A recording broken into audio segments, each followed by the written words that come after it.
Boa noite a todas e a todos, também aqueles que nos acompanham pelas redes sociais do Inarte. Em nome do Instituto de Artes Integradas de Blumenau e da Secretaria Municipal de Cultura de Blumenau, iniciamos neste momento a abertura do 6º Seminário de Estudos sobre Teatro para Crianças e Jovens, com o tema Literatura e Dramaturgia para Crianças. A proposta desse seminário é discutir a literatura produzida para crianças, a sua importância como lugar para ampliação do desenvolvimento da linguagem, da oralidade e da prática de leitura. Também pretende refletir sobre os desafios com os quais se depara a dramaturgia produzida hoje para crianças e jovens. Entendemos que a literatura pode proporcionar uma relação importante na construção das relações humanas, favorecer a formação de leitores críticos e a construção de uma sociedade mais democrática. Participantes, artistas e apreciadores da literatura são convidados a participar deste diálogo. Todos são bem-vindos, de forma presencial ou online. O seminário tem sob sua coordenação a senhora Maria Terezinha Raimann, coordenadora do 26º FENATIB e presidente do Instituto de Artes Integradas de Blumenau. E convidamos a senhora Maria Terezinha Raimann para fazer sua saudação inicial.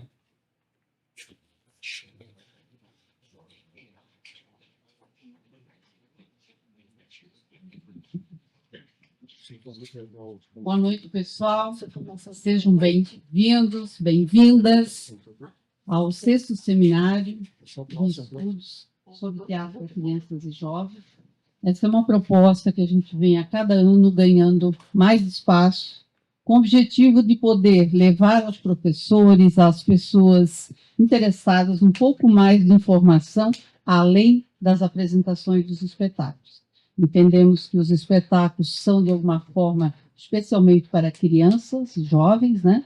Mas essa formação nos ajuda a crescer enquanto pessoas, enquanto profissionais, e acho que a cada ano o tema escolhido sempre vem acolher mais um crescimento para quem participa do evento.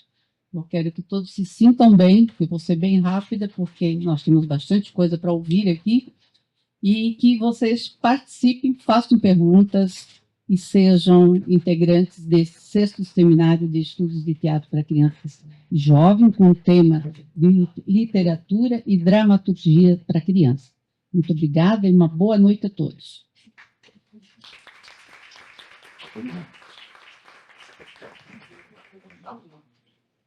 Para darmos início, então, ao nosso seminário, convidamos a nossa convidada neste primeiro dia, Patrícia Constâncio, que irá nos apresentar o tema O Livro e a Leitura.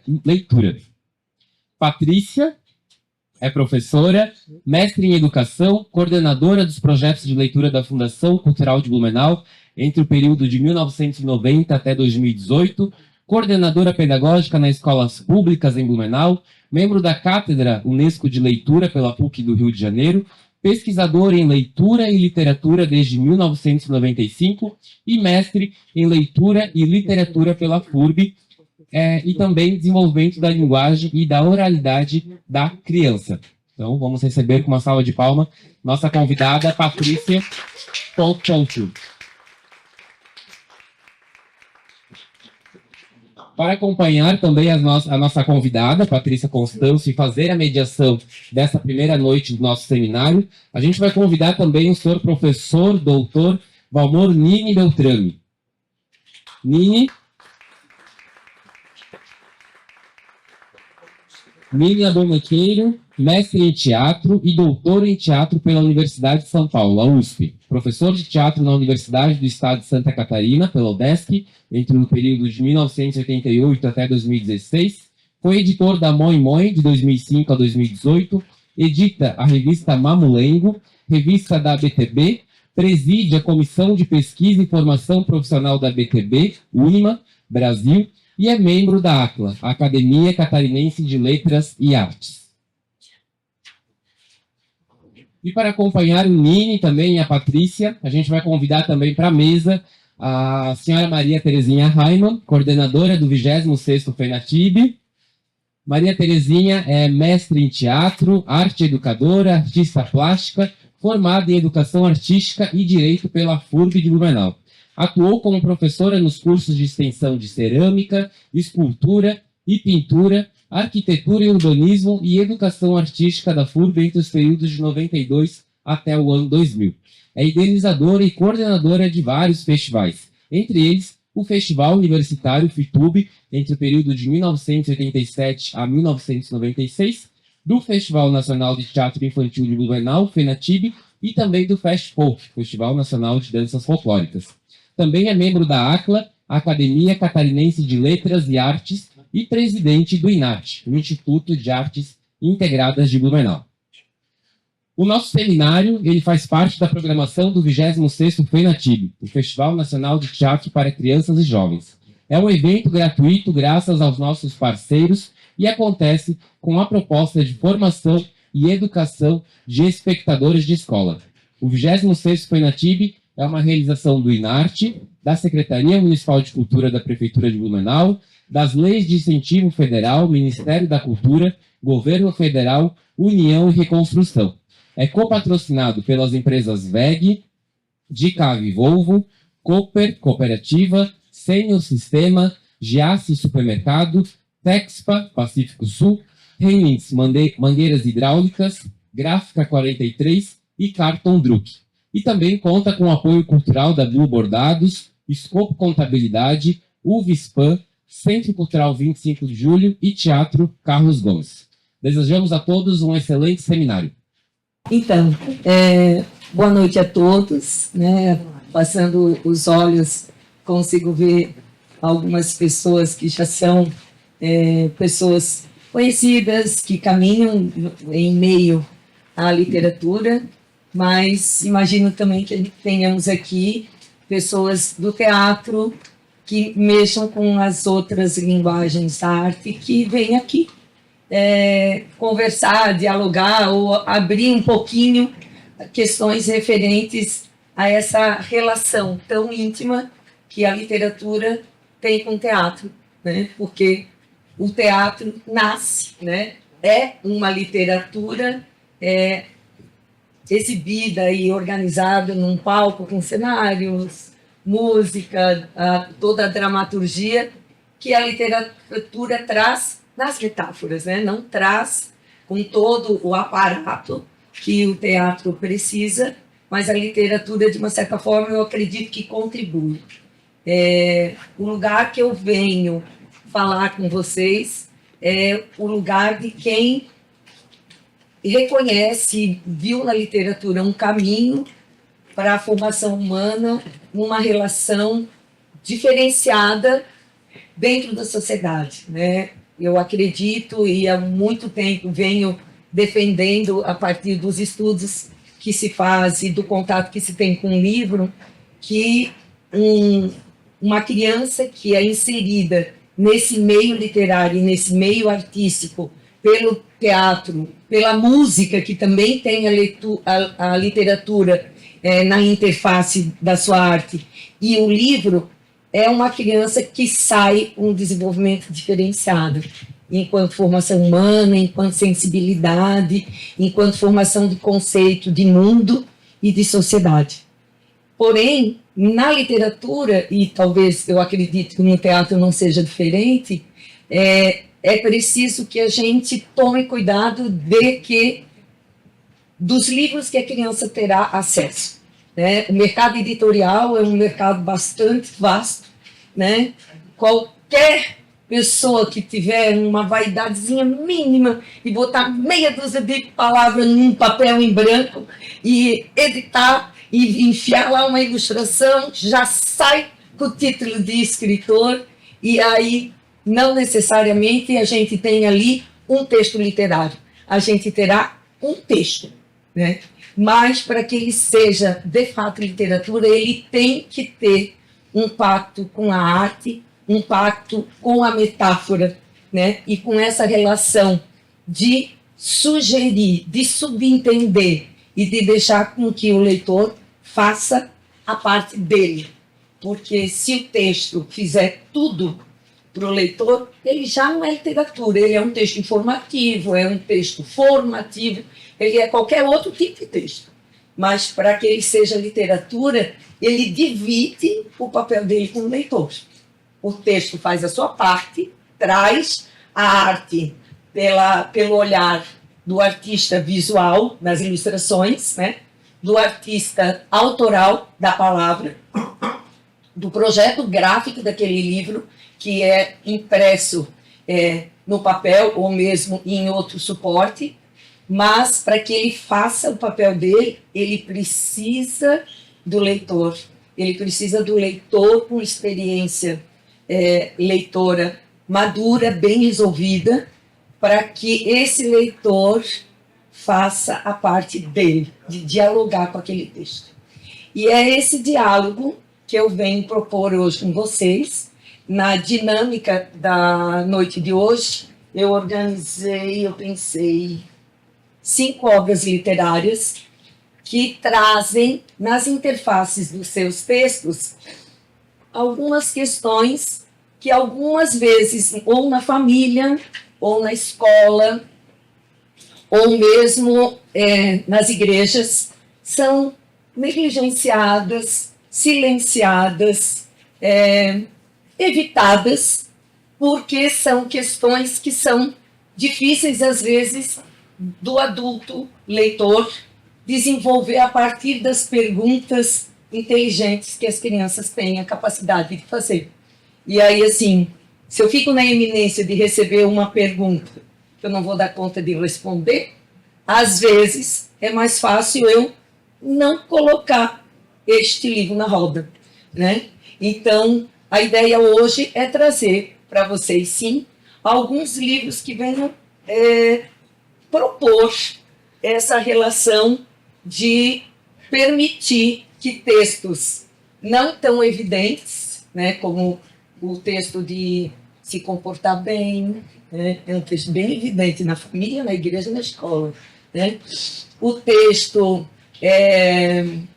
de pedir desculpa, de respeitar o amigo, de preservar a natureza, de ser educado, de ser aciado. São todos textos que permeiam os textos literários, que nas relações de conflito com os amigos conseguir desenvolver, são textos que estão na literatura, né, e que circulam muito bem, são muito bem vendidos, né?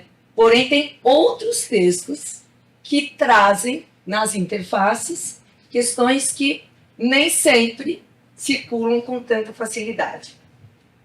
A ideia é que o leitor e a criança que tenha acesso ao texto literário, que tenha metáforas e que dê a ela autonomia e uma inserção no meio social com um olhar próprio dela. Então, ela vai ter o olhar do texto, ela vai ter o olhar do que ela vê na sociedade, porque quando ela olha para aquele texto, para aquele personagem, para aquela situação, ela vai olhar para a sociedade em que ela está permeada, em que ela está inserida, e vai fazer as conexões. Olha, esse personagem se parece muito com a minha professora.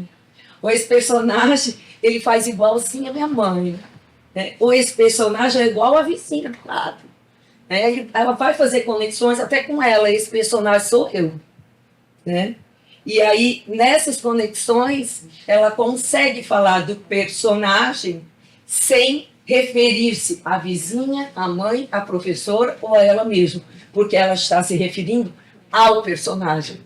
É quando a literatura dá voz para a criança, porque ela consegue falar daquele personagem do livro. Ela não está falando da mãe, não está falando da vizinha, não está falando da professora, não está nem dizendo sou eu, né? Mas ela está conseguindo se expressar a partir dessa conexão. Esta é uma relação que a gente acredita ser saudável, possível, inteligente e que, de fato, a literatura se propõe. Porque se for para ela deixar as pessoas no mesmo lugar, então, como diz o Ezequiel Teodoro da Silva, a leitura ela só acontece depois que o leitor lê, ele faz conexões e ele sai diferente daquela leitura. Se ele sair do mesmo jeito, não teve leitura. Né? Então, sair do mesmo jeito, geralmente a gente sai quando os textos são doutrinários e a gente se propõe a seguir, né? Não é todo mundo que se propõe a seguir. Acho até que no meio do povo, da literatura e do teatro, tem gente bem rebelde aí que não se propõe a seguir doutrina assim, muito cegamente, não. Né? A gente meio que vai discutindo, propondo, amadurecendo e tentando avançar. Então, dentro desses textos negados, velados e discriminados, eu escolhi essas 5 obras e a gente vai caminhar por elas. Eu vou ler a obra, vou lançar algumas questões para vocês, vou pedir para que vocês também façam algumas conexões a partir das obras que nós teremos o contato hoje à noite. Esses personagens remetem vocês a qual contexto? Dentro do contexto de trabalho de vocês, dentro do contexto familiar de vocês, dentro da sociedade onde vocês estão inseridas, esses personagens, que correlações vocês fazem? Né? Ou qual desses personagens vocês exercem esse papel em diferentes lugares? Que a gente também não é só externo aos personagens, nós também somos personagens legítimos, também representados nessa literatura. Tá? Então, a primeira obra que eu vou ler para vocês, talvez alguns ou muitos de vocês já conheçam, porque não é uma obra recente, já é uma obra bastante conhecida, chama-se Cornélio, e ela vem trazer uma interface, que é uma das interfaces que eu pretendo estar trazendo aqui, que é a relação do diferente em meio aos pares. Né? Sempre que em meio aos pares temos um diferente, esse diferente ele tem um papel ali dentro. Né? Às vezes acolhido, outras vezes negado, às vezes ele supera, outras vezes ele é apagado. Né? Então, vamos ver como se dá a obra do Cornélio, né? Que é do Léo Lione. O Léo Lione é responsável tanto pelo texto quanto pelas ilustrações. Apresenta-se aqui nesse livro com este formato. Então, a partir da leitura, o livro circula também para que vocês possam manusear o livro.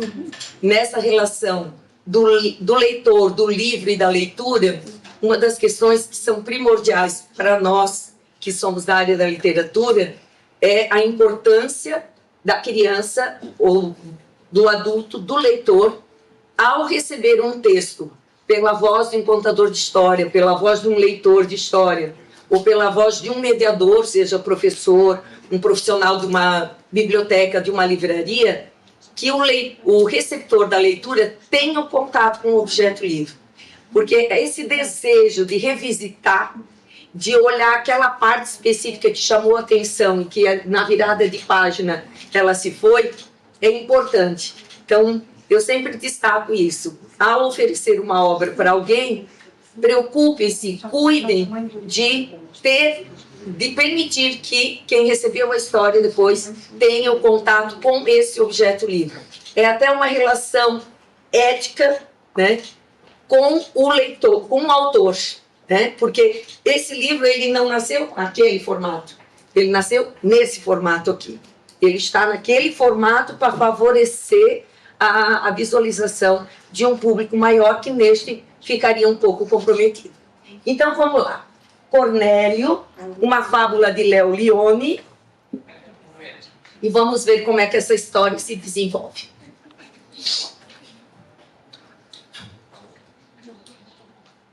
A editora Martins Fontes, e a tradução é da Mônica Style.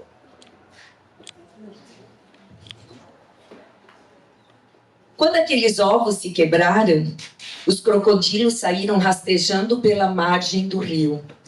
Mas Cornélio ficou em pé e saiu andando feito gente. Depois que cresceu e ficou mais forte, raramente Cornélio andava de quatro. Ele via coisas que nenhum crocodilo tinha visto até então. consigo enxergar longe, muito além da mata, ele dizia. Mas os outros crocodilos replicavam: "Do que adianta isso? Veja os peixes de cima", dizia Cornélio. "E daí?", respondiam os outros mal-humorados. Um belo dia, Cornélio se zangou e resolveu ir embora. Logo ele encontrou um macaco. "Eu sei andar sobre as patas", disse Cornélio, orgulhoso, "e consigo enxergar longe." "Eu sei plantar bananeira", disse o macaco. "E me pendurar pelo rabo?" Cornélio ficou admirado. "Posso aprender a fazer isso?", ele perguntou. "Claro", respondeu o macaco. "Você só vai precisar de muito treino e um pouquinho de ajuda." Cornélio treinou muito para fazer as proezas do macaco, e o macaco parecia satisfeito em poder ajudá-lo. Quando finalmente aprendeu a plantar bananeira e se pendurar pelo rabo, Cornélio voltou todo orgulhoso para a margem do rio. "Vejam, eu sei plantar bananeira." "E daí?", replicaram os outros crocodilos. "E eu sei me pendurar pelo rabo", disse Cornélio. E os outros de cara amarrada repetiram: "E daí?". Desapontado e zangado, Cornélio resolveu voltar para junto do macaco. Mas assim que ele virou as costas, olhou para trás, o que foi que ele viu? E lá estavam os outros crocodilos, um caindo por cima do outro, tentando plantar bananeira e se pendurar pelo rabo. Cornélio sorriu. A vida na margem do rio nunca mais seria a mesma. Então, essa obra do Cornélio, eu gosto muito dela porque ela faz um diálogo bem interessante com o nosso cotidiano, independente do segmento que estejamos, né? Se eu perguntasse para vocês assim, na família de vocês, quem é um macaco? Quem faz o papel do macaco na relação com essa obra do Cornélio? E se eu perguntasse assim, tem crocodilos daquele assim, e daí? O que adianta isso na família de vocês? Não, na minha família não tem. Né? E se eu perguntasse assim, e vocês exercem o papel de crocodilo, aquele assim que bate o ombro, em que segmento? Na família? Entre os amigos? Ou na relação afetiva? Ou no trabalho? Vejam, nós temos ali um crocodilo que nasce andando feito gente, que tem um olhar diferente dos pais, né? E que se depara com um macaco. Que um macaco, com perdão da palavra, bem pouco se importa que ele anda com 2 patas. Consegue se pendurar pelo rabo, plantar bananeira. Né? Pensem nesse diferente, na opção, nas escolhas que ele fez. Ele é diferente, se percebe diferente. Os outros crocodilos olham para ele com cara de que ele é diferente. E aí ele tem que fazer escolhas a partir dessa condição de diferente. Nós também somos diferentes, em diferentes segmentos. E quando nós nos percebemos diferente, ou quando às vezes as pessoas até reforçam a nossa diferença, a gente também tem que fazer escolhas. A gente pode ficar ali com aqueles crocodilos, mas também a gente pode tentar procurar uns macacos na vida da gente. Guardem o Cornélio aí, porque o Cornélio, ele é um diferente e que ele teve um papel nessa caminhada literária. Nós vamos para uma outra obra Deixa eu só.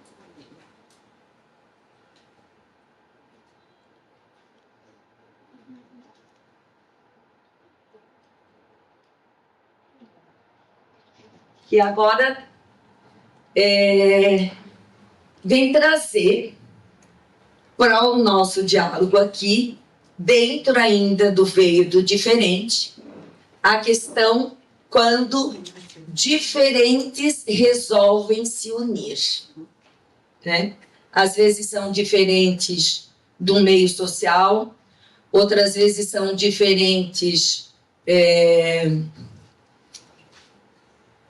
de etnia, outras vezes é diferente do formato que a sociedade está acostumada a valorizar e a endossar. Mas são diferentes que resolvem se unir. A Blandina Franco, ela é uma escritora brasileira, o José Carlos Lolo é o ilustrador dessa obra.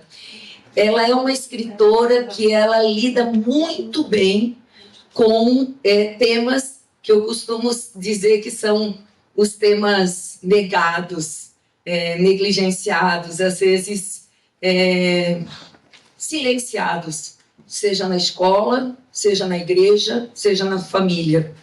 Porém, ela tem uma criatividade e um cuidado. Estou achando que foi a bateria. Pronto. E tem um cuidado, pode ser aqui também, tem um cuidado com... Ela tem um cuidado com a organização das palavras e com a formação das metáforas que favorece trazer essas situações, esses contextos, para dialogar em meio a um grupo de crianças, a um grupo de adolescentes, a um grupo de adultos. Porque, embora ela escreva literatura infantil, os livros dela são catalogados como literatura infantil, eles transitam perfeitamente em meio a adolescentes, a adultos, porque eles trazem na interface metáforas que vêm trazer questões que são atuais, que são pertinentes e que estão na sociedade. Então, vamos ver o peixe e a passarinha. Vamos ver por onde passa essa narrativa. Blandina Franco, José Carlos Lolo, editora e Companhia das Letrinhas. O Cornélio circula. O peixe e a passarinha vai daqui a pouco. Pode passar? Era uma vez um rio que tinha um monte de árvores nas suas margens. Um monte de peixes viviam nas águas daquele rio. E um monte de passarinhos vivia nas suas árvores. Ali, naquelas árvores, que tem as raízes à margem do rio, naquele galho bem perto do céu, ali vive a passarinha da nossa história. Ali naquele rio, que tem as margens plantadas de árvores, naquela curva que o rio faz, ali vive o peixe da nossa história. E o peixe de dentro da água vivia olhando o céu e vendo os desenhos que as nuvens fazem. E a passarinha, do alto do céu, vivia olhando o rio, vendo os desenhos que seus afluentes fazem. Um dia, a passarinha pousou na margem do rio, bem perto de onde o peixe estava. Eles nunca tinham se visto e eles nunca tinham se falado. Os dois, sem perceberem o que acontecia, resolveram comer na mesma hora, no mesmo lugar, a mesma minhoca. E assim eles se conheceram. A passarinha cantou histórias para o peixe. O peixe contou histórias para a passarinha. E quando a noite chegou, cada um foi para o seu ninho sonhar o seu sonho. No dia seguinte, logo que o sol nasceu, os dois brincaram juntos no rio. E no outro dia também. E no outro dia também. Aquilo causou a maior falação. O que é isso? Não pode. Eles são diferentes. Não pode. Não pode. Onde já se viu brincar com um peixe? Não pode. Vocês viram o que eu vi? Não pode. Não pode, não pode, não pode, não pode. O que eles estão pensando? Não pode. Mas os dois nem deram ouvidos para essa falação. A passarinha era apaixonada pelas histórias do peixe. E o peixe era apaixonado pelo canto da passarinha. E os dois eram apaixonados um pelo outro. Então todo mundo se reuniu e proibiu esse namoro. Você até pode se apaixonar pela passarinha, mas vocês não podem ficar juntos. Você não pode se apaixonar por um peixe. Onde vocês farão um ninho? Ninho? Eu não tinha pensado em ninho. Eu não posso viver dentro da água. Ninho? Opa, volta. Ninho?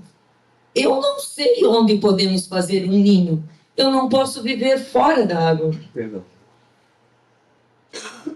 Mas para que ninho? A gente não precisa morar no mesmo ninho para se gostar. Nem para brincar, Desculpa. nem para ser feliz.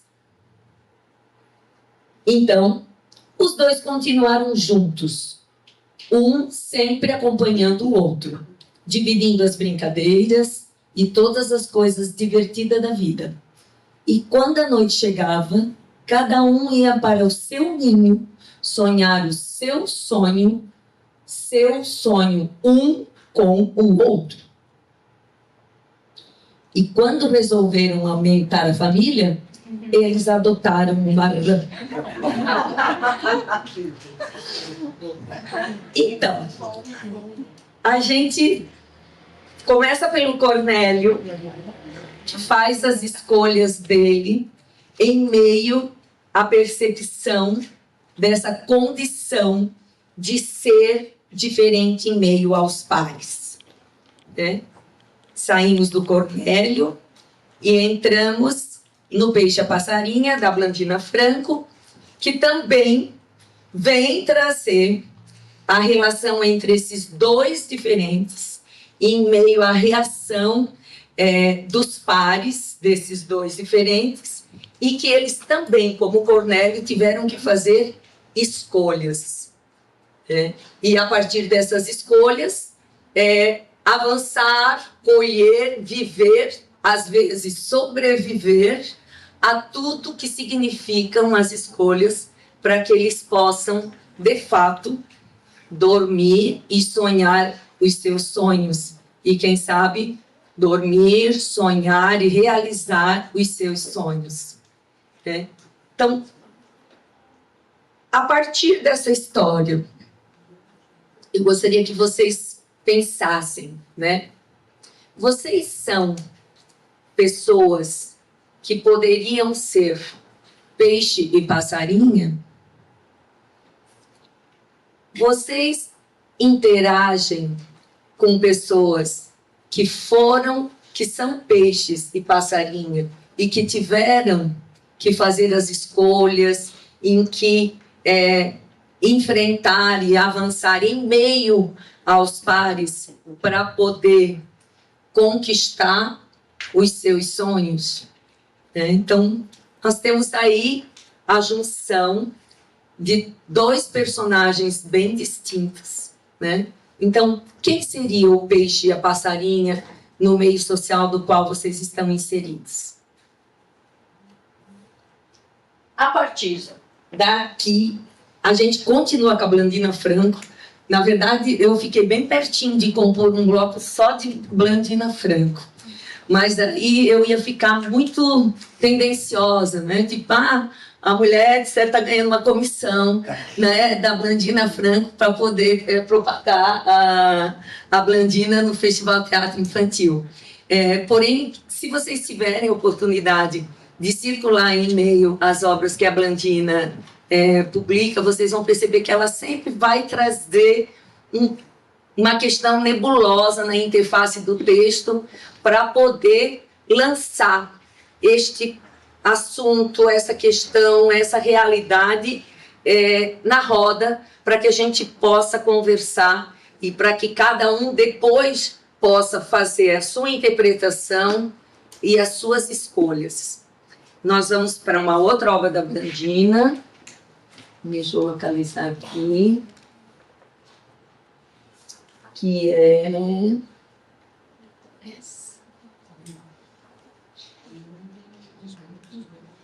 Os Pombos. Deixa a passarinha, já começou a circular, né? Muito bem. Também o ilustrador José Carlos Lolo, Companhia das Letrinhas, a editora. E vamos ver a quem a Blandina se refere quando apresenta essa obra, que ela intitula como Os Pombos. Que diálogo que ela faz com a nossa sociedade, com o nosso meio, com esse personagem diferente. Que diferente é este que a Blandina propõe nessa narrativa literária? Pode ser.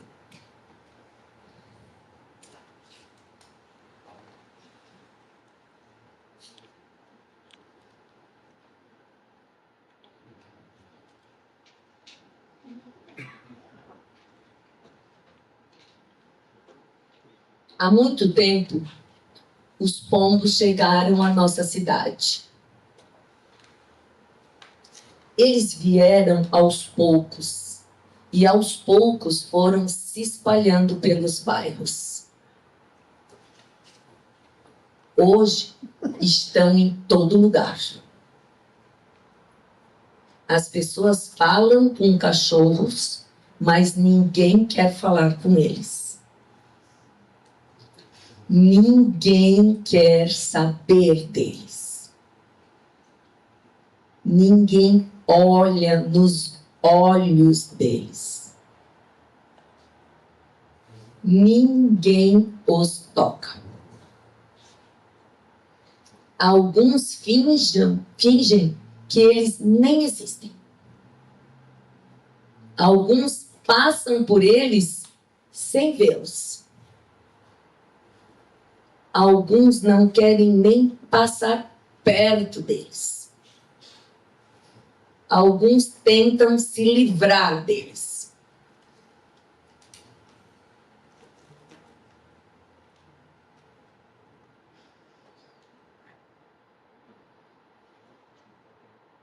As pessoas os culpam por toda a sujeira da cidade. Acham que eles são perigosos, que podem atacar ou nos infectar com alguma doença. Dizem que eles reviram os lixos, que atrapalham o trânsito. Ninguém sabe muito bem o que sente pelos pombos. Ninguém repara no que os pombos sentem. E quando alguns sonham com o dia em que eles não serão mais vistos na nossa cidade, eles sonham em ser vistos como realmente são.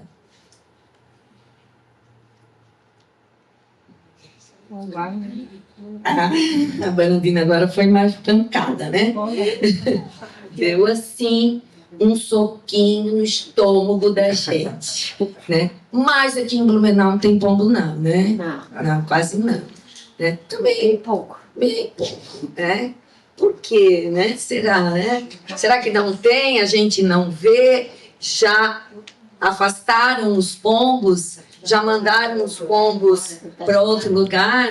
né? Há quem diga que teve cidade já que tinha projeto, né? Que já na rodoviária, quando os pombos estavam chegando, já encaminhava o pombo para o município, para o estado vizinho, né? Mas vejam como a Blandina estabelece uma relação dos pombos com um contexto social, né? Quem são esses pombos? O que a Blandina vem propor, tratar, anunciar, denunciar ou abrir para conversar a respeito de? E se eu perguntasse para vocês qual a relação de cada um de nós aqui com os pombos? Que tipo de relação eu tenho ou deixo de ter com os pombos?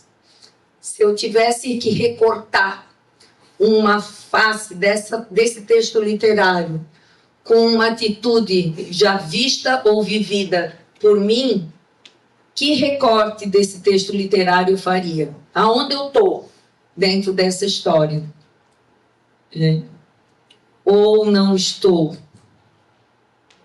Será que tem condições de a gente dizer assim, não, eu não estou nessa história?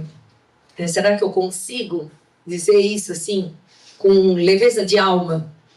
Eu não estou nessa história, essa história não se refere à minha relação com os pombos no planeta em que eu estou inserida, né? Porque não é nem na minha cidade, é no planeta. Então, novamente, nós temos, pelo texto literário, uma questão, um tema, uma proposição na interface para que se possa abrir um diálogo, para que se possa coletar qual é o olhar da criança que recebe esse texto literário a partir das vivências que ela já teve. Que tipo de relação a criança faz desses pombos que a Blandina menciona? O José Carlos Lolo, com muito cuidado de traços e cores, representa e amplia o texto, porque o José Carlos Lolo amplia significativamente essa obra, enquanto que na outra o Lolo faz uma relação bem literal do texto, né? O que o texto da Blandina Franco trazia no Peixe a Passarinho, o José Carlos Lolo ilustrou. Nesta obra, o Lolo já amplia. Ele vai trazer textos, informações e afirmações que a Blandina não escreve, mas que está dito na relação da linguagem pictórica com o texto literário. Então, mais uma vez, eu pergunto a vocês que lugar a gente ocupa, que experiência eu tenho, o que eu tenho a dizer, né?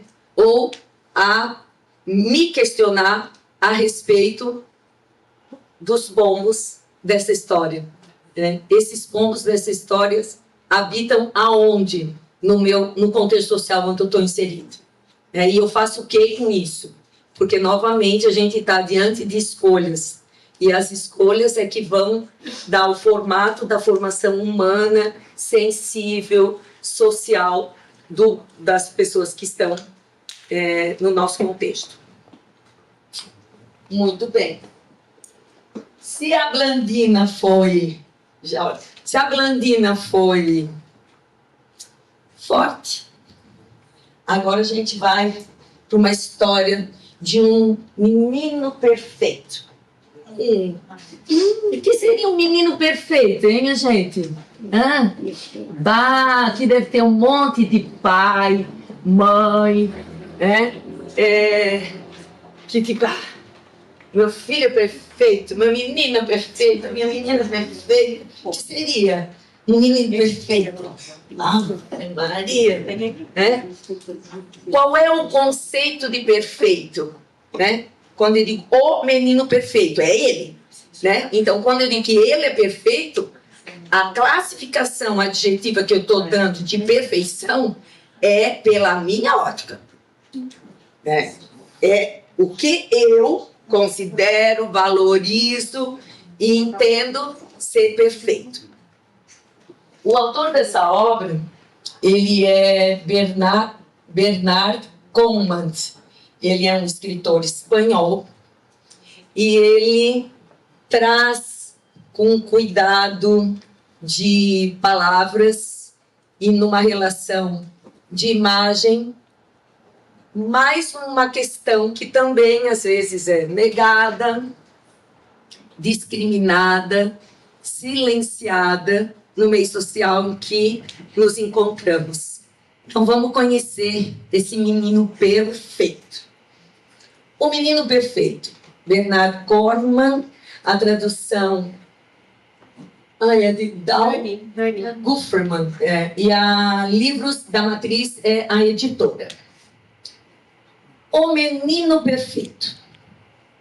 Vamos lá. Todos os dias, ao se levantar, Daniel vestia o uniforme e fazia sozinho o nó na gravata. Na escola, sempre se sentava e prestava atenção no professor.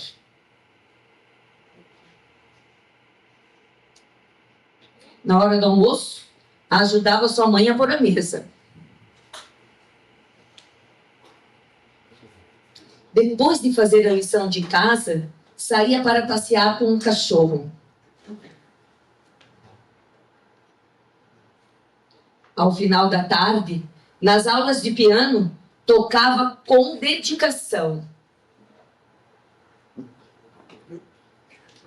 Antes de dormir, sentava-se no sofá e lia seu livro favorito. Para todos, Daniel era o menino perfeito. E ninguém podia imaginar que tinha um segredo. À noite, quando não ouviam, ele se transformava.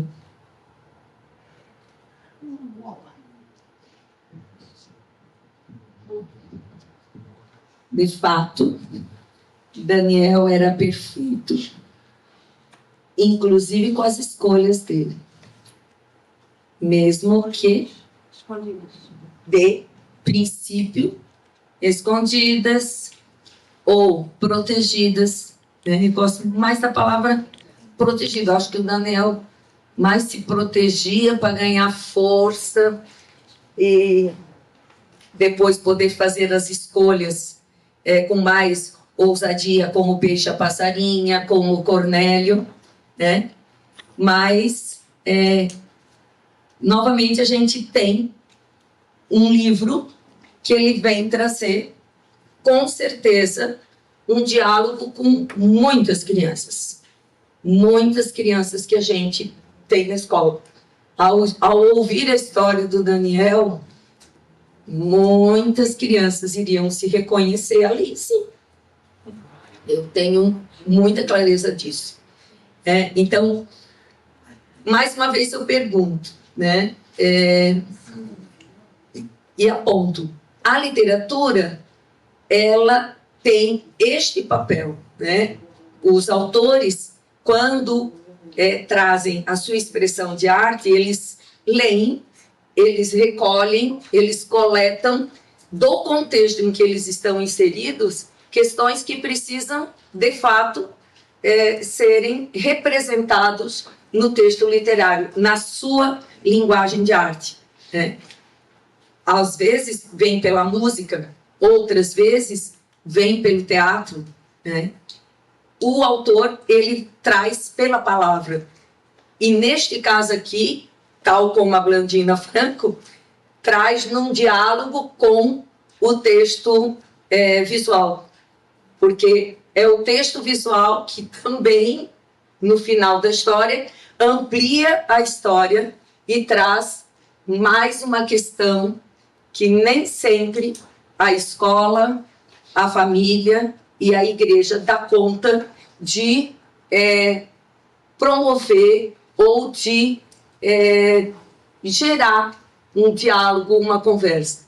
Quando um mediador de leitura ou um leitor na família ou um professor traz uma obra dessa, mais uma vez no começo eu já havia dito, ele abre a possibilidade de a gente falar do Daniel, né? Eu não vou falar do meu amigo lá da sala, que ele já me contou, ou eu não vou falar de mim, que faço a mesma coisa que faz o Daniel, ou que eu queria fazer e que nunca tive oportunidade, né? Se eu pudesse fazer, eu ia fazer que nem o Daniel, né? Eu vou falar do Daniel, e ao falar do Daniel, eu posso me expressar, porque é do Daniel, do livro que eu estou falando, né? Então, é quando o livro, a metáfora, a literatura dá voz para o leitor, para que ele também possa se posicionar, se expressar e fazer suas escolhas.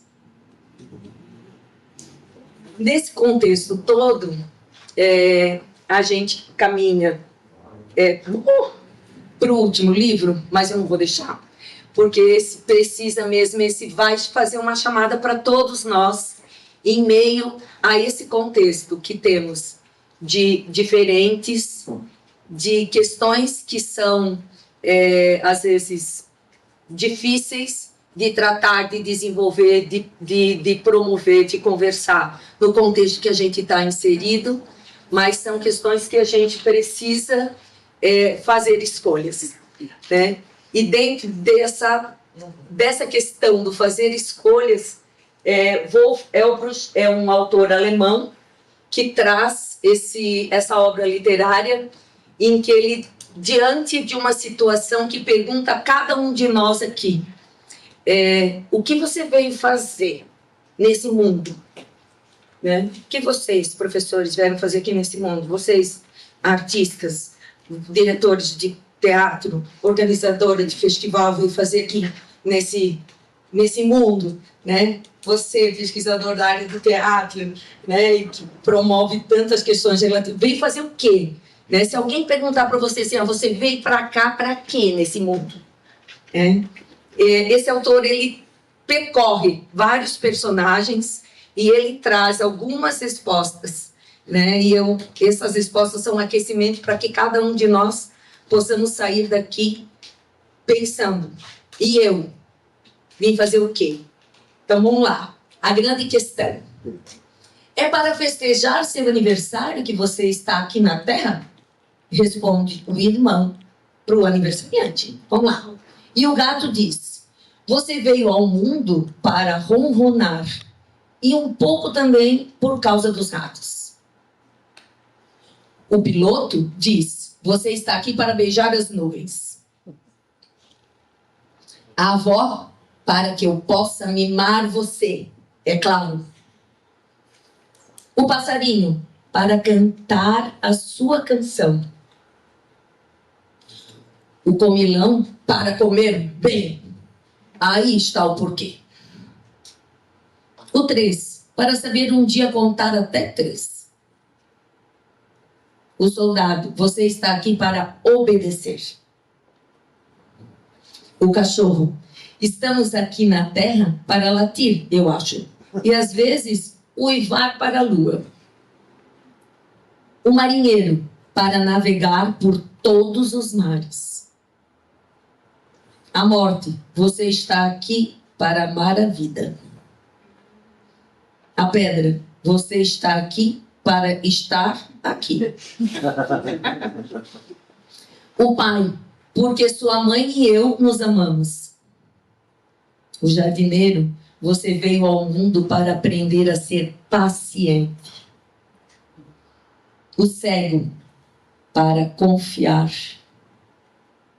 O padeiro, você está aqui para acordar cedo.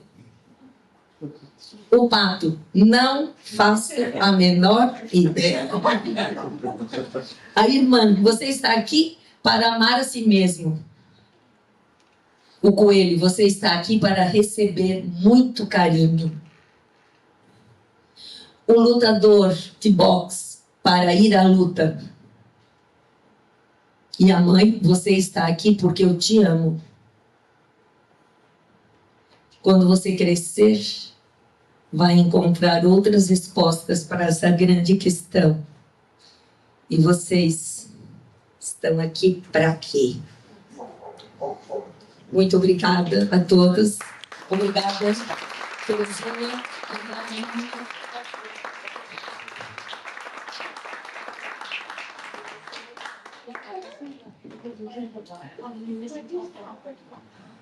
Muitíssimo obrigado, Patrícia. Tua fala é muito, muito, muito importante. E ela vem somar muitíssimo na concepção e no que se pensa sobre o que pode ser e o que é o FENATIB. Então, inicialmente, quero te agradecer e quero só também agradecer Terezinha, que nunca abre mão de realizar um seminário paralelo ao festival, porque cria essas oportunidades de nós conversarmos, refletirmos sobre, não só sobre o teatro, mas as relações, as conexões, as interfaces do teatro com as outras artes. E a tua fala é brilhante, porque ela traz um tema que eu acho que toca profundamente a todos nós, que é a questão da diferença. E a diferença está na raiz de grande parte dos problemas que nós vivemos hoje, porque a diferença, ela causa estranheza, ela causa medo, e ela gera violência, ela gera a intolerância, ela gera o ódio. Então, a tua fala é muito, muito adequada, é muito importante, e principalmente porque, Patrícia, tu não pronunciaste uma palavra, eu tenho a impressão, mas a tua fala é inteiramente permeada por uma questão, por uma palavra profundamente importante para nós, que é esperança. A tua fala, ela remete exatamente a isso, que nós, se quisermos, podemos modificar um pouco esse mundo, que às vezes é tão difícil para todos nós. Muito obrigado, muito obrigado. Mas eu queria contar, se tu me permites, uma pequena história a respeito de literatura e teatro. É uma pena que o Pepe Cedrez, que é um diretor de teatro daqui de Blumenau, que certamente vocês conhecem, porque ele é o diretor da Companhia Carona, ele encenou um espetáculo baseado num livro de uma francesa que foi publicado lá na França em 1972, que se chama Júlia e a Sua Sombra de Menino. Conheço a história. Conhece a história? Então, e foi publicada aqui no Brasil mais recentemente, eu acho que não estou lembrado se em 2018, 2020, e o Pepe dirigiu esse espetáculo de uma companhia lá de Florianópolis que se chama Malagueta, eu acho, com a Paulinha, que é a organizadora, é a fundadora dessa, Paulinha Bittencourt. E eles montaram esse espetáculo e, patrocinados por um edital de circulação, eles começaram um roteiro de 25 ou de 40 apresentações a partir de curitibanos. E lá, em Curitibanos, que é uma cidade que fica aqui na Serra, eles começaram a divulgação nas escolas. Venha ver, estava programado tudo. Venham ver a história, venham ver esse espetáculo que se chama A Menina e a Sua Sombra de Menino. O presidente do comitê das crianças, como é que chama isso? Então, Conselho Municipal da Criança e Adolescente. Conselho Municipal da Criança e Adolescente. Ele não viu a peça, ele não leu o texto, ele não conhecia a história, mas, a partir do título, ele desencadeou uma campanha na cidade de ódio e violência e agressão. De algo que ele não conhecia. De algo que ele não conhecia sobre o espetáculo, que eles tiveram que cancelar as 20 apresentações em Curitibanos. Na sequência, quando eles chegaram em Xanxerê, esse senhor já se comunicou com os pastores das igrejas evangélicas locais e eles chegaram na prefeitura e impediram a sequência de apresentações. Então, aqui eu poderia, esse é um caso, Eu poderia relatar diversos casos em que a literatura ela é provocadora e estimuladora de encenação de espetáculo. Os grupos montam o espetáculo lá na escola, né? E não é só na escola. O livro é bloqueado também. O livro Está também bloqueado, é caçado, é recolhido. Então, era isso, porque a gente acompanhou muito mais, assim, recentemente, o livro do... Não, o livro do Gaúcho, O Avesso da Pele. Mas na literatura infantil, eu não tenho acompanhado, não tenho... Isso tem acontecido, Patrícia? Tem uma obra que foi... Tem uma obra que alguns educadores que estão aqui vão lembrar, da Heride Calda, que é um conto popular que estava numa coletânea de um contador de histórias de José Mauro Brandi, do José Mauro Brandi, do Rio de Janeiro. Na verdade, é um conto popular e ele foi cassado por conta de uma leitura equivocada de uma profissional que daí fez um barulho nas redes sociais e na mídia e, novamente, né, o barulho foi comprado de forma desavisada, né, e essa mesma interface do texto da Heride Calda, que está nessa coletânea, tem também no Pele de Asno. É a mesma interface do Pele de Asno, mas como ninguém falou do Pele de Asno, o Pele de Asno, graças a Deus, ainda está em meio ao acervo das escolas. Então, assim, é muito complicado. Tem também uma outra obra da Ana Maria Machado, que também foi cassada por conta que a obra tratava uma questão do imaginário, que a criança, ao morder uma maçã, ela tinha processos imaginários e que aí também fizeram toda uma relação com drogas. Então, assim, uma viagem que tu desmonta textualmente o livro inteirinho, tu não encontra nenhuma possibilidade de conexão desse tipo, como também o próprio Monteiro Lobato, né? O Pode Pim Pim Pim também, o Monteiro Lobato também teve quem estava, de certo, muito drogado naquele dia, né? Porque a droga deve ter sido forte de quem interpretou daquele jeito, a ponto de dizer que o Pode Pim Pim Pim também remetia à droga, né? Então, assim, é preciso mesmo ter outro tipo de relação com o texto literário, né? Caminhar na direção de perceber o que é texto, o que é metáfora e como ler as interfaces de um texto literário e poder fazer conexão com o contexto social, porque o texto literário ele não nasce do nada, ele nasce a partir de uma intenção de expressão de arte pela palavra do autor no contexto social, cultural que ele está inserido. Então, ele vem trazer uma proposição de diálogo, né? Devolvo. Tá bom. Não, só fazer, antes de passar para vocês, eu vou fazer mais uma provocação só. Aqui, Patrícia. Pelo seguinte, nós vivemos, há muito pouco tempo atrás, sob a égide do seguinte pensamento. Menino veste azul. Menina veste rosa. Me diga uma coisa, eu não acompanho... Tá, tu estás na linha do aceitável, tu não está diferente, vamos dizer assim. Mas o que eu queria te perguntar é o seguinte, eu não acompanho, mais recentemente, a produção literária para crianças no Brasil.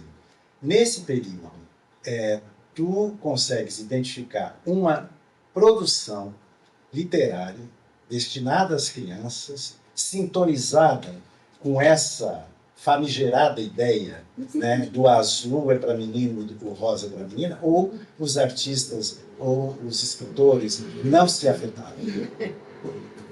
Assim, a partir do que tu apresenta, né, não terá, a gente pode procurar texto literário, né, nessa direção, não vamos encontrar, porque se encontrarmos não será literário, né, ele será direcionado, doutrinado, né, didático, ele terá uma intenção de levar o leitor para um único lugar.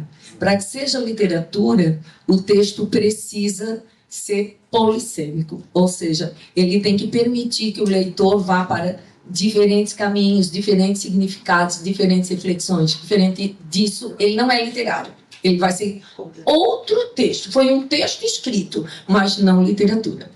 Agora, o que tem muito, e isso é ainda uma realidade no mercado editorial, os textos literários ainda são muito fortes na questão do gênero feminino, né? Existe muito mais textos que potencializam as mulheres, são mais matriarcais, eu diria, né? Potencializam muito mais a mulher fica mais em evidência, tem um papel mais destacado, né?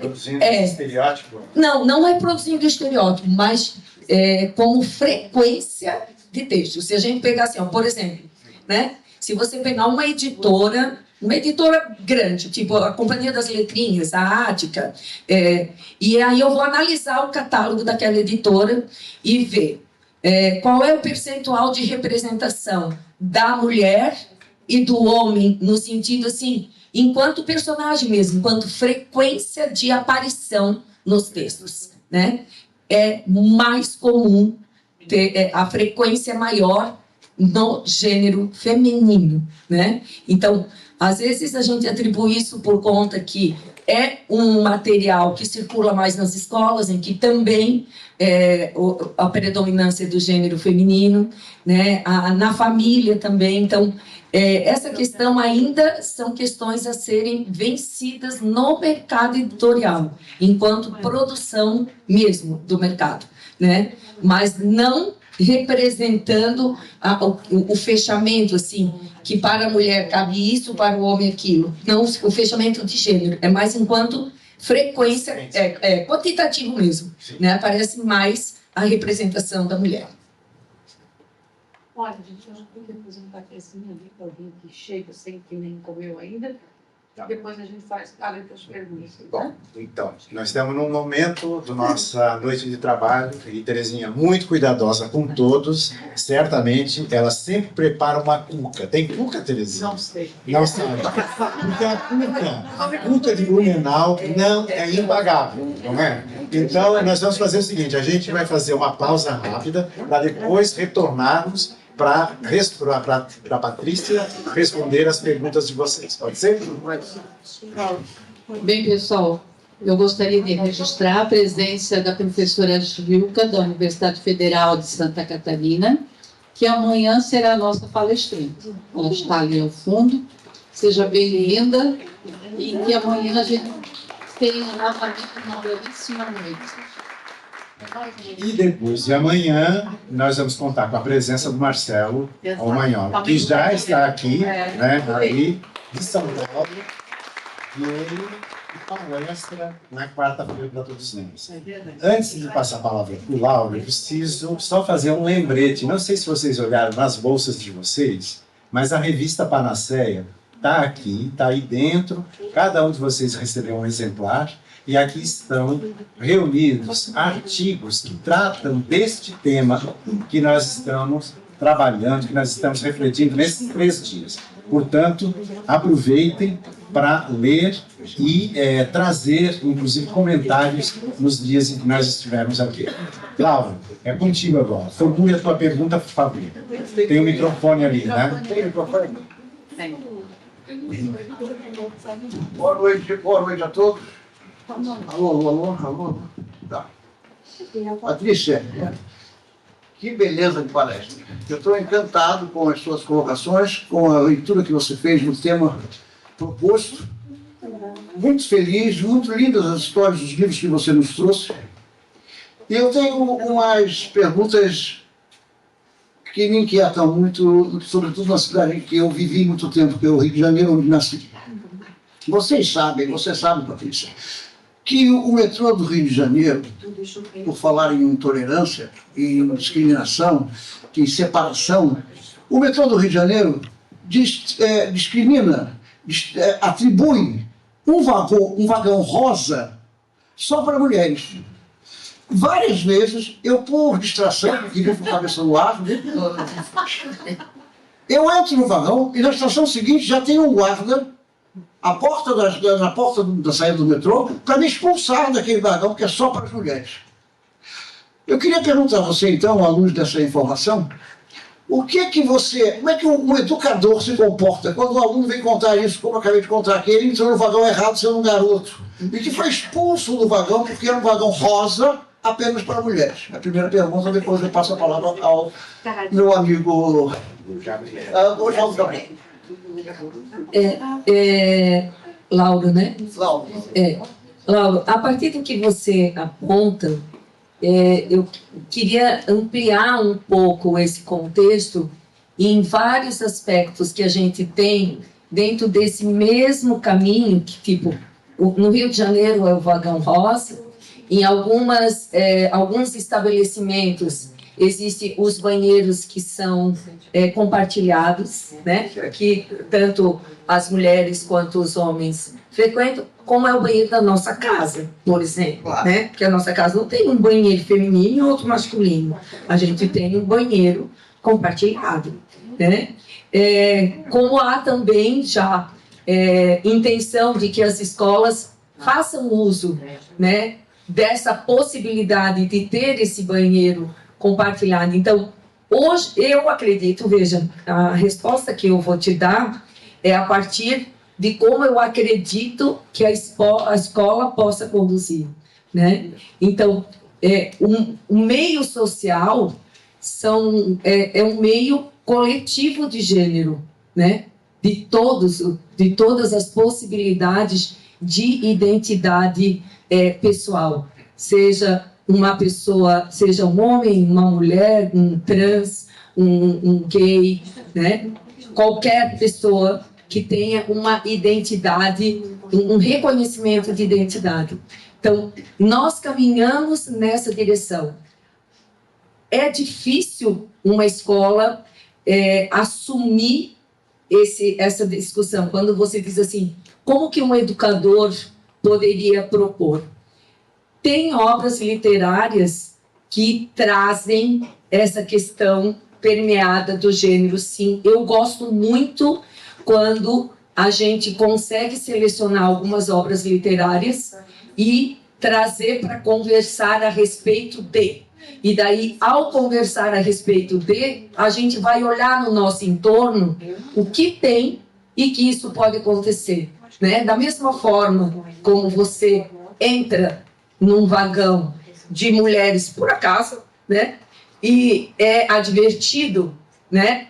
Porque você, na sua composição física, não é uma mulher, né? Mas você pode ter uma identidade feminina, né?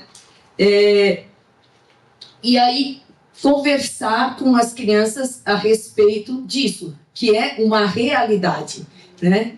Porém, muitas vezes a escola foge, quando eu digo assim, ó, que são negados, silenciados, discriminados, a escola foge porque a gente precisa ler muito a respeito para que a gente possa conversar com neutralidade. Eu gosto da neutralidade porque a neutralidade dá voz para a criança colocar o ponto de vista dela, né? No ponto de vista dela, ela vai trazer a opinião da família, a opinião da igreja, né? A opinião do amigo dela, que às vezes, de repente, ela tem uma identidade com um amigo e daí ela vai trazer, né? E ao trazer essa diversidade de opiniões, cada um pode escolher a sua verdade, a sua coerência, a sua possibilidade. Porém, é preciso que a gente leia, nós, professores, leiamos sobre esses temas que a gente chama assim, ó, tema nebuloso, tema cascudo. Às vezes eu digo assim, olha, esse tema é um tema cascudo para a escola, né? Como há um tempo atrás, a questão da sexualidade era cascudo. Né? Falava em sexo na escola, era um bicho. A coisa pegava, né? Como agora são as questões de gênero, como são as questões da identidade das pessoas. Então, eu acredito que o professor ele precisa ler e se sentir fortalecido para potencializar esse diálogo. Não consigo, não me sinto fortalecido para potencializar esse diálogo, não precisa ser eu para fazer esse diálogo. Eu posso procurar uma pessoa que eu reconheça que tenha maturidade, conteúdo, capacidade de potencializar esse diálogo e trazer esse diálogo com neutralidade, né? Eu acho que a neutralidade dá o que a leitura pede para todo leitor, que é autonomia, né? Eu vou ler e eu vou fazer o recorte que me diz respeito a partir da minha identidade, da minha cultura, da minha experiência, do que eu trago aqui. Você vai fazer a mesma leitura e vai fazer outros recortes. Não existe recorte certo. Existe recorte possível a partir dos diferentes leitores. Então, se eu não dou conta dessa discussão, por ser um tema cascudo, então eu vou procurar quem dê e vou garantir a experiência da conversa sobre. Né? O papel do professor é garantir a experiência da conversa sobre, né? E para que o leitor, a criança que está em desenvolvimento da sua formação humana, faça as suas escolhas. Não sei se eu respondi a tua pergunta. A gente continua. Osvaldo. Só uma fala também, que essa questão do metrô rosa é por conta dos abusos, dos assédios que têm acontecido, né? Então, eu acredito que usar a cor rosa... Acredito que usar a cor rosa talvez não seja, sei lá, a cor que nos define, né? E também, assim, que tipo de mulher? Será que é todas as mulheres que estão abertas, né, esse metrô?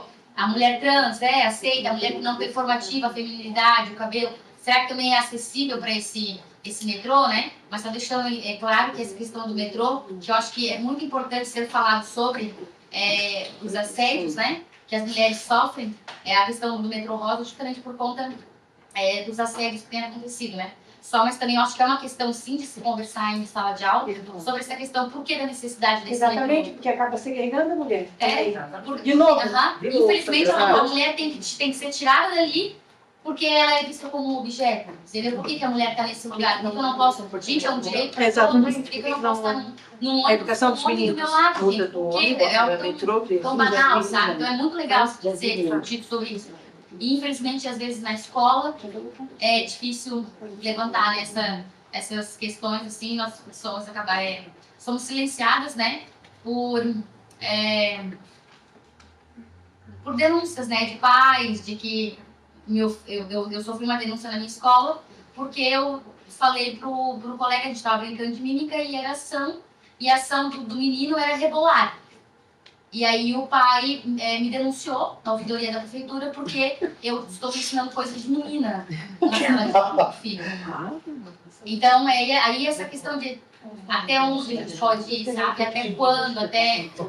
É complicado, né? Mas é muito importante essas discussões. Enquanto escola, do meu ponto de vista, né, na condição de quem pesquisa, de quem fomenta a leitura e a literatura, e também na história que eu carrego, na minha história profissional de coordenadora pedagógica, eu acredito muito que, enquanto escola, importa que eu, primeiro, garanta o acesso à conversa a respeito de, né? Ao garantir, eu preciso ter conteúdo e ter perna para sustentar aquela discussão, aquele conteúdo.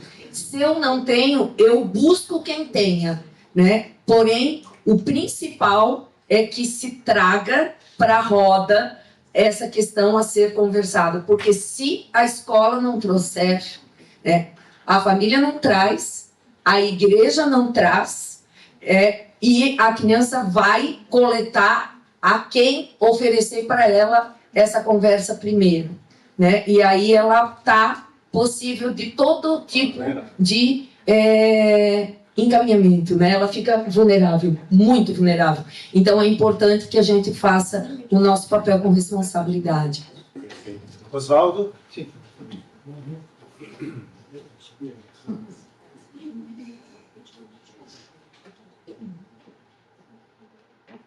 Patrícia, você foi falando e foi mostrando e eu fiquei ficando cada vez com mais questões, porque eu trabalho com dramaturgia infantil né? Para teatro infantil, né? E eu estou o tempo inteiro com questões, justamente até onde a gente vai no plano metafórico e até onde a gente ultrapassa isso. E você trouxe duas histórias onde, em uma delas, é bem claro, onde o jogo metafórico é muito bem colocado para mim, na história dos peixes e dos pássaros, onde vale tudo na vida, ou seja, a gente está,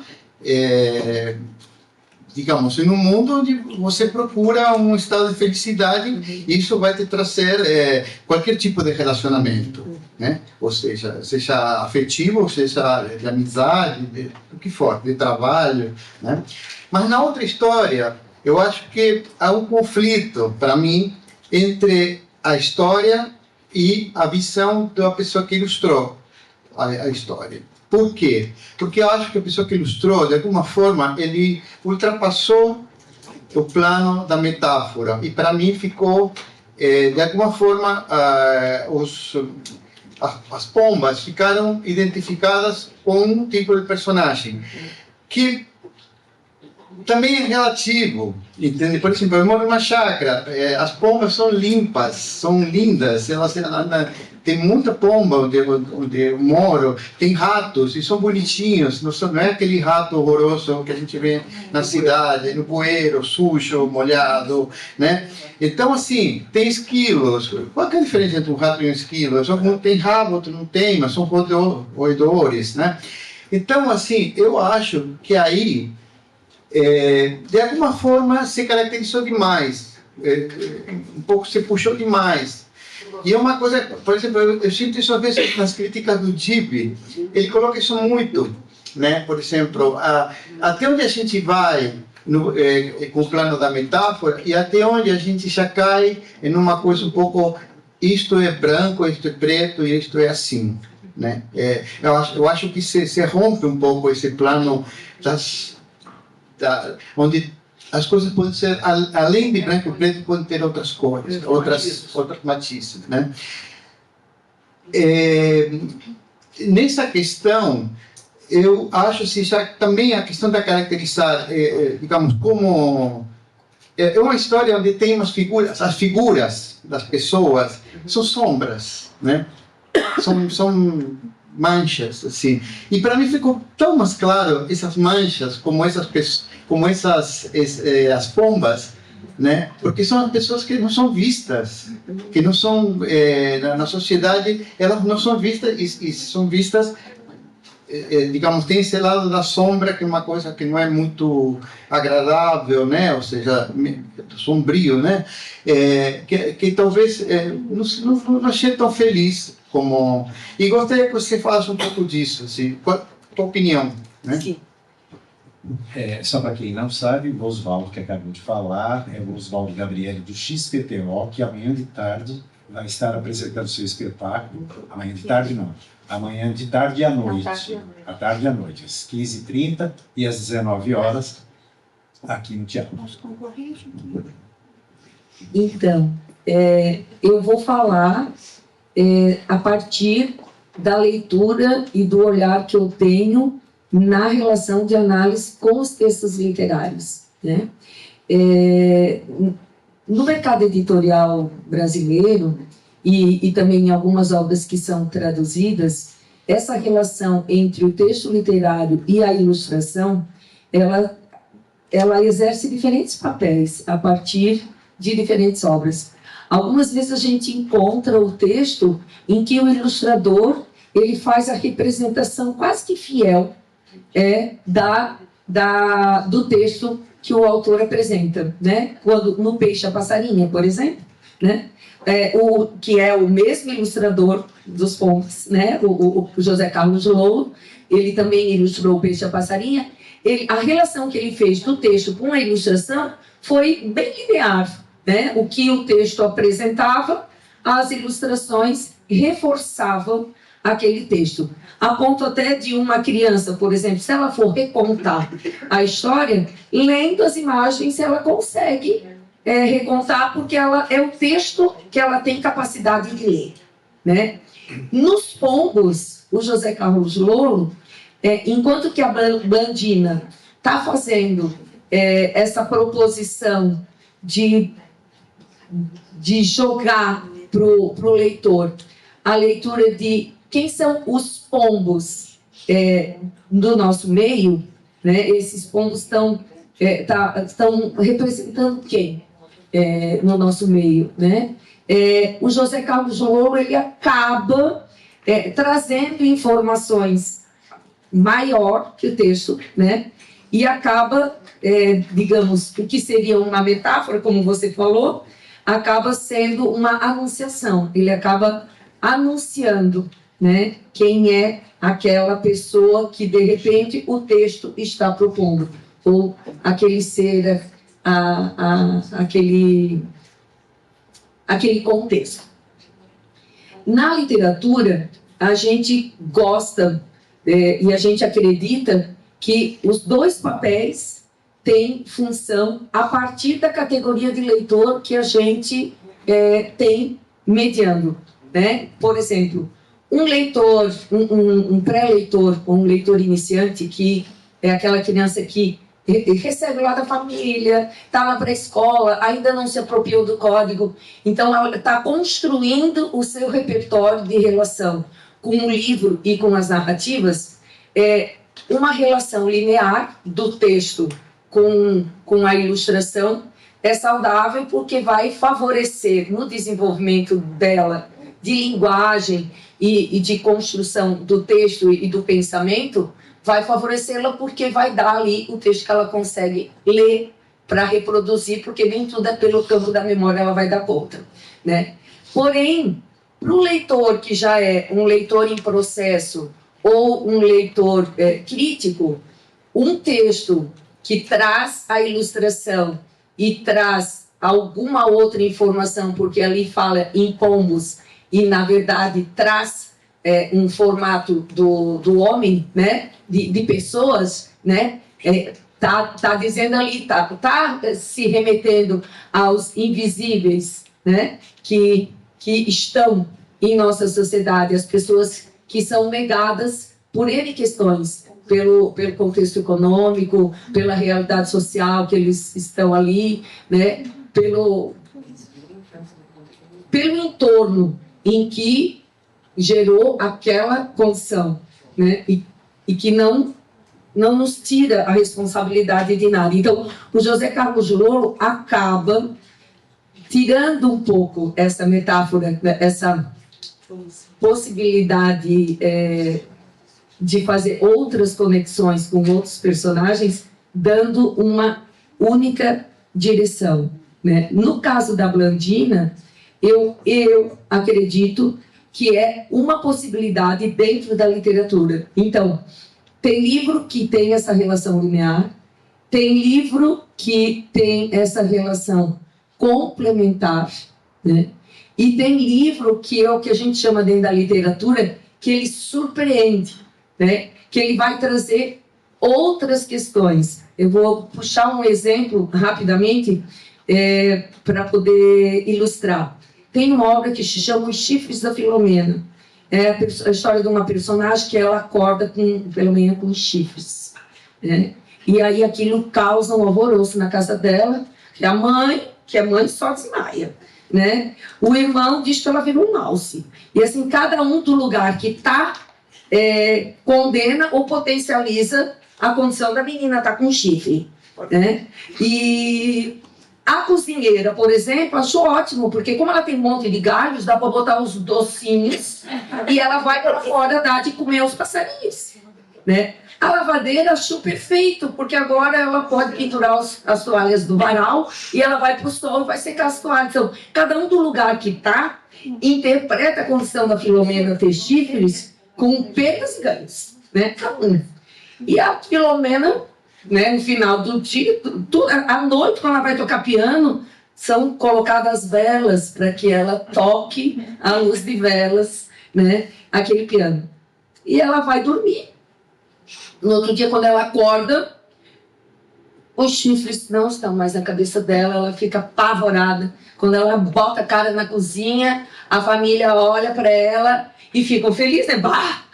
Né? Filomena tá sem chifre, mas quando ela passa pela porta, ela tá com uma cauda de pavão enorme no rabo, né?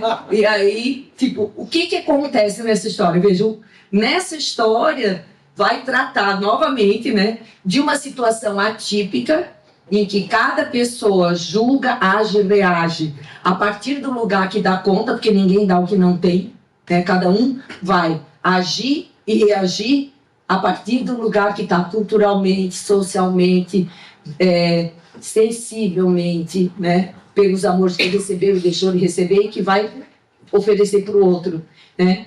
Porém, quando acontece uma outra situação, novamente vai desencadear ações e reações das pessoas. Então, esse livro do caso, ele amplia ainda mais, porque quando ela aparece com um pavão, acabou a história. Né? Agora pensa, né? Tudo o que cada um, que tipos de conexões cada um fez, a partir da Filomena que tinha chifre, agora tem cauda de pavão. E no outro dia vai nascer o que nela? Né? E assim vai. Então, o texto literário, a partir dessa relação de diálogo do autor com o ilustrador, às vezes ele amplia essa possibilidade de correlação e outras vezes ele fecha mesmo.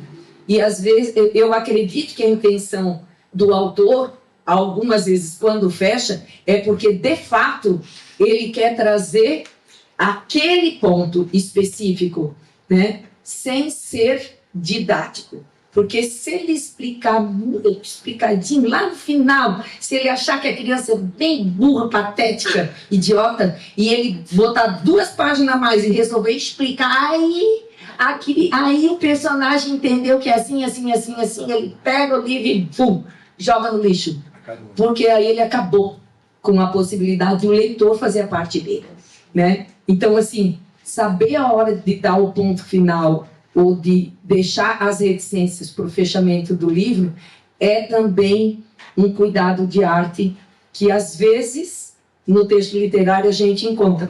Outras vezes a gente lamenta que não acabou 2 páginas antes. Não sei se eu respondi a tua pergunta.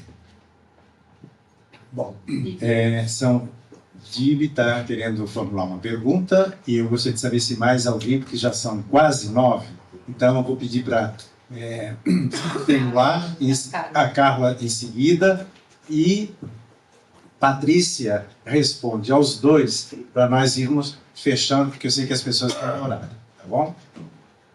Boa noite, Patrícia.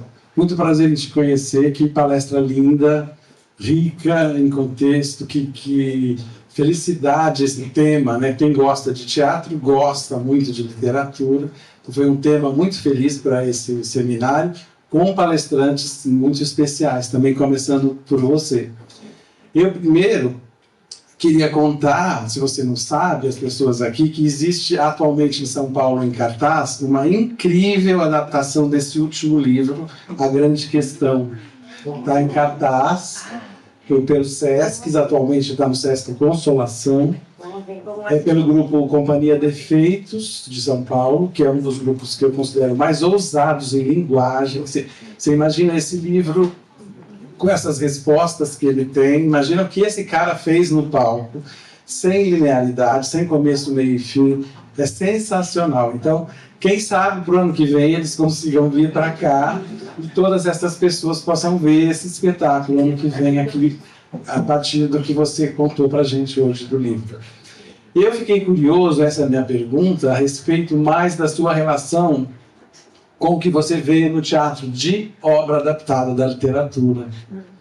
Eu costumo dizer, o que seria do teatro infantil se não fosse literatura para crianças? Porque tem muita coisa adaptada de literatura que vai para o palco, mas muita coisa mesmo. Coisas sofríveis, né? Coisas mal feitas e outras brilhantes. O que você viu, o que você pode contar para nós da sua experiência no teatro a partir da literatura? aqui, vou pedir para Só fazer junto, né? É. A outra Você pergunta. pode formular a pergunta? Carla. A Carla, por favor. Boa noite. Fico muito feliz de te ouvir novamente. Já estava antes comentando com as minhas estudantes que são do curso de artes visuais. A tua provocação foi bem importante, porque eu as trouxe aqui justamente pelas discussões que Patrícia sempre trouxe, há muitos anos atrás, quando eu a conheci, sobre o texto e a imagem, né? Sobre a palavra e a imagem na literatura infantil. Patrícia, então com isso eu quero dizer a esse coletivo que tu me ensinou muito a ler uma literatura infantil, e isso é muito legal, poder reconhecer isso depois de 30 anos. Não precisa falar de número? Não precisa falar de número, gente, já que tu pinta o cabelo, eu também. Mas, enfim, não é, Laura, tu não acha? Mas, enfim, acho que as tuas escolhas foram muito pontuais, assim, e tu não tem álibi sobre elas, como diz Bakhtin, né? Não tens álibi sobre o que você escolheu, assim como quem escreveu também não tem álibi sobre o que escreveu ou o que ilustrou nessas obras. Então, eu acho isso muito potente para poder pensar que a obra é uma escolha, né? É uma escolha de alguém que enuncia alguma coisa a partir daquilo que sente, percebe, né? E que faz uma escolha marcada por questões ideológicas, né? Morais, enfim, que nós todos temos nas nossas relações sociais e pessoais. E aí, à medida em que eu fui me observando as tuas escolhas, que tu poderia ter feito outras para poder fazer esse percurso conosco, para poder falar de literatura, tu faz uma escolha a partir da diferença, né? Para poder conversar com a gente sobre literatura, você faz uma escolha a partir desse conceito da diferença, né? De como ela está presente em nós, e aí eu fiquei me perguntando, a partir dessas obras, a potência que é a diferença, e que o nosso grande problema é a desigualdade, né? A diferença não é um problema, o problema é a desigualdade, né? Nesse sentido. E que as tuas escolhas demonstram um pouco a potência nesse sentido das singularidades, né? As singularidades humanas, as singularidades dos contextos, né? Que essas obras que você escolheu trouxeram para a gente poder estar pensando hoje. Então, na verdade, eu não sei se é uma pergunta, mas é uma reflexão sobre essa escolha que você fez, assim, porque poderiam ter sido outros percursos, né? Você fez uma curadoria, poderiam ter sido outros percursos, para poder também pensar sobre a literatura e o livro. Então, eu queria que você falasse para a gente um pouquinho sobre o porquê dessas escolhas, ou pelo menos para me matar essa curiosidade, porque eu já te vi falando de tantos outros livros, mas aqui você faz um percurso, né? Você faz uma curadoria muito singular. E não tens álibi sobre o que tu nos apresentou. Muito obrigada. Então, eu vou primeiro responder ao Dibe. Dibe, como profissional da literatura e também como profissional inserido nas escolas ao longo da minha vida profissional de professora e coordenadora pedagógica, essa questão da literatura para o teatro sempre foi algo que me incomodou bastante, porque eu acho que a escola, por mais que já tenha avançado nessa linguagem, ainda é muito linear. Não é a palavra linear, equivocada, com perdão da palavra, no que se refere ao fazer teatro na escola. Por quê? Porque repete o texto literário. E eu não acredito que seja a mesma linguagem.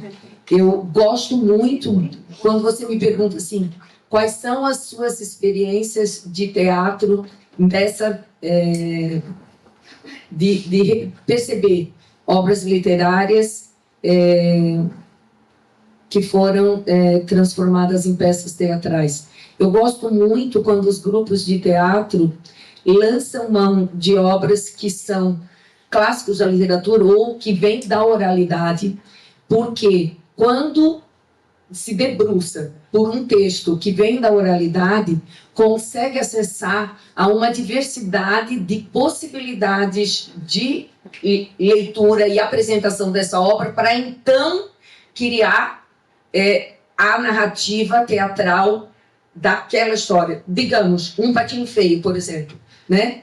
Vai ler muitas versões do Patinho Feio para poder, então, criar a versão teatral daquele grupo, porque o Patinho Feio, muitos grupos vão representar. Então, eu gosto muito quando as equipes de teatro fazem esse mergulho, né?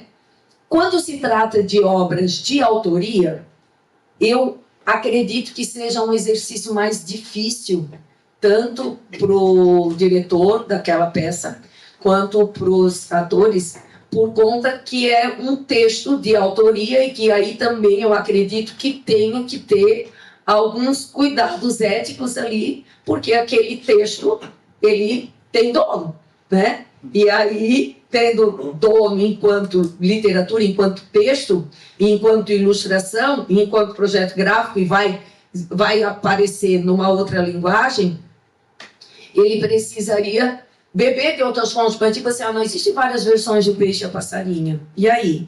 Como é que eu faço para não cair naquela mesmice de repetir exatamente o que o livro já disse? Eu acredito que o teatro, ele amplia a linguagem da narrativa textual. Então, se uma equipe de teatro, à luz de textos de autoria que venha tratar, por exemplo, do diferente, digamos, no caso do Peixe a Passarinho, que seria a representação do amor independente do formato que ele tenha e aconteça, né? Vai ser o amor entre etnias, entre iguais, entre diferentes, entre, como está previsto ali na obra da Blandina. Então, pegar diferentes obras literárias de autoria para então compor um texto, digamos, bebe naquele bloco de histórias. Essa obra teatral foi composta a partir desse compilado de textos de literatura infantil desses diferentes autores. E a partir dele nasceu um sexto texto, digamos, foram 5. A partir dele nasceu um sexto texto, e que aí a gente até vai conseguir, o que a gente chama na literatura, vai conseguir perceber as citações daqueles textos literários naquela peça teatral. Mas aquela peça teatral tem uma autoria textual dela, né? Faz citações dos textos de autoria, mas tem uma integridade de autoria do texto ali. Então, eu acredito quando acontece isso, porém, isso é muito difícil acontecer nas escolas. As escolas darem conta disso, porque a gente não tem, né, formação e conhecimento para isso, né? E eu vejo pouco no meio teatral quando nasce dos textos de autoria. Vejo muito quando nasce dos textos da cultura oral, né? Então, essa é a minha vivência. A respeito do que a Carla aponta nessa relação, Carla, eu perdi um pouco, porque você falou da questão da relação das ilustrações. Por que tu fizesse essa escolha? E a questão do eixo, né? A pergunta está, por que esse eixo, né? Eu acho que a gente está mesmo, acho não, eu reconheço que nós estamos em meio a uma sociedade com tolerância abaixo de 0 para tudo, né? Se nós fizermos uma fotografia aqui desse nosso público, não tem 2 pessoas iguais aqui. Eu não sei de onde que nasce essa necessidade de igualdade se não somos naturalmente iguais de forma alguma, né? Não somos iguais de formato, não somos iguais de experiência, não somos iguais de linguagem, não somos iguais de formação familiar, nós não somos iguais de forma alguma, em nada, né? Porém, quando se trata do diferente, existe uma intolerância, né? Então, assim, Quem me conhece da rede pública sabe, quando a Carla diz assim, da onde esse eixo? Eu nunca fui o que a gente pode se chamar assim, uma pessoa muito comum, né, na rede pública, por conta que eu tinha a minha linguinha básica, as coisas que eu acreditava, e tipo, para eu contrastar em meio aos meus pares era muito fácil. Aí eu tive também 2 filhos que também não caíram muito longe do pé, né? E que também são bem diferentes, graças a Deus, né? Então, hoje eu sou uma velhinha aposentada, né? Graças a Deus, que moro na praia, e eu percebo que existe intolerância de toda ordem, né? Assim, ó, intolerância a ponto de de gerar uma lei em que quem tiver cachorro que late vai pagar uma multa, porque o cachorro está latindo incomoda a vizinhança. Ave Maria, se eu quisesse um cachorro que não latisse, eu comprar um cachorro de pelúcia, não é? E aí botava lá na frente da casa. Então, assim, coisas que são muito medíocres e muito sem propósito caem no campo. As pessoas têm a capacidade de se ocupar, né, com coisas que são simples de resolver, né? Ora, se aquele cachorro que late me incomoda, um siliconezinho no ouvido na hora de dormir resolve frouxo. O cachorro pode latir à vontade, eu vou dormir perfeitamente. Então, tem muitas coisas que são fáceis de resolver e a intolerância está posta, né? Na intolerância gera o que a gente tem de violência. A partir da violência gera o medo. A partir do medo, a gente se afasta das possibilidades e das experiências de viver, né? Quando eu não posso viver a minha natureza no espaço onde eu estou, por eu ter medo de como as pessoas vão receber ou deixar de ser, eu acho isso muito complicado. A escola precisa, sim, os espaços culturais, eu acredito que precisam, sim, investir na questão de discutir e de propor e de coletar a opinião e a vivência das crianças que estão em desenvolvimento no que se refere à intolerância.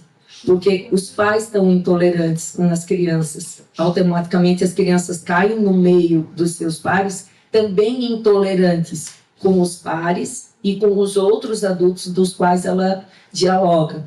Aí o pai daquela criança é intolerante também com aquele meio social, seja a escola, seja a igreja. Então, aparece o diferente, aparece o que chama atenção, aparece o que não está no padrão, né? Aí existem as reações, né? Então, por conta dessa intolerância, viu, Carla, é que eu já tive várias fases na área da literatura. Tinham épocas em que, quando eu era coordenadora pedagógica na rede pública, eu trazia muitos textos que trabalhavam a relação do poder, né? Que traziam nas interfaces a discussão da relação do poder. E de vez em quando eu era chamada para perguntar por que eu tinha escolhido aquele livro. Ave Maria, achei a história boa, né? E precisa a gente discutir isso. Depois de um tempo eu trouxe muito blocos de história que traziam a questão da morte, porque a morte também é um tema meio nebuloso, que ninguém quer botar a mão, né? O que acontece depois que morre? Né? Tem uma obra literária que chama assim, para onde vamos depois que morremos? Ela é ótima, essa história, porque ela perpassa por todas as concepções de morte de qualquer veio religioso, né? Mas tudo pela metáfora. Ninguém prova nada que está dizendo, está falando de espiritismo, de candomblé, de igreja, da igreja católica, da igreja evangélica. Ninguém ali não prova nada, não está escrito, né? Está na interface. Então, diferentes épocas da minha vida, eu potencializei diferentes veios. Hoje eu acreditei que um veio que poderia contribuir com esse público fosse a questão da diferença por acreditar. Lá nas escolhas, para que é que vocês vieram aqui, o que vocês vieram fazer aqui, não aqui no teatro, mas aqui neste planeta, talvez a gente pensar nessa relação que a gente tem com o diferente. Não sei se eu respondi a tua pergunta, Carlinha, mas foi por isso. Respondeu sim, respondeu bem. Muito obrigado.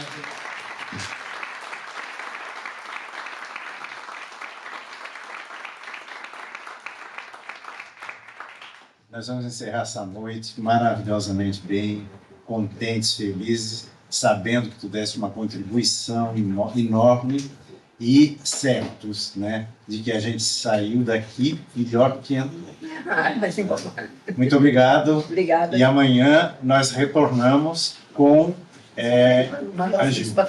Assim, por favor, entreguem os livros aqui. Então, amanhã nós temos às 19 horas. Alguém perdeu um bloquinho.